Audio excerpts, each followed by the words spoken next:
বাচ্চা কিন্তু বিরিয়ানিটা ভালোই খাচ্ছিস, একটা চ্যালেঞ্জ দেবো, করবি তো? দেখছি তুই কেমন ভাবে করিস কমপ্লিট। কি বলো?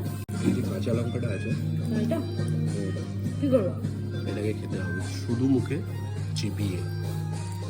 কোনো ব্যাপারই না, পাবো তো মাছটা, ভেবে দেখ, মাছটা পাবো তো, ভাবি ভেবে দেখ। খাবার কিছু নেই, পাবো তো, ঠিক আছে। খাচ্ছি।